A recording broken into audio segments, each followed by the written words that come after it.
গুনাহ করা মানুষের জন্য স্বাভাবিক। এই জন্য আল্লাহ রাব্বুল আলামিন কোরআনে কারীমের মধ্যে বলেছেন, লা তাকনাতু মির রাহমাতিল্লাহ, বান্দারে আমার রহমত থেকে নিরাশ হয়ে যেও না, আমার রহমত থেকে মায়ুস হয়ে যেও না। মায়ুসি, হতাশা, এক প্রকারের কুফরি। হতাশাগ্রস্ত হওয়া যাবে না। গুনাহ করেছো, তওবা করো, আল্লাহ তাআলা মাফ করে দিবেন। সুবহানাল্লাহ বলেন। হাদিস শরীফে এসেছে, আল্লাহ তাআলা বলেছেন, হাদিসে কুদসি, আল্লাহ তাআলা বলেছেন, আমার রহমত আর আমার গজব এই দুটিতেই কম্পিটিশন করতেছিল।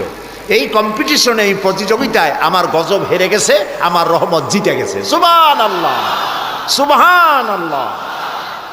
তার মানে হলো, বান্দারে তোমার গুনাহ যদি পাহাড় সমান হয়, আমার রহমত আকাশ সমান।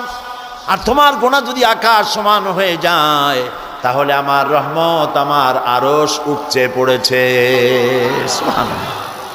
গুনাহ মাপ চাও, মাফ করে দেওয়া হবে। যারা মক্কা শরীফে গেছেন তারা দেখেছেন রুকনি ইয়ামিনী আর হাজারে আসওয়াদ।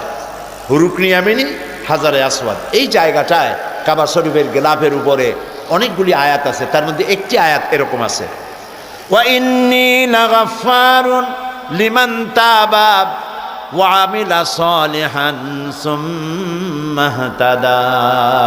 আল্লাহ তাআলা বলেন, নিশ্চয়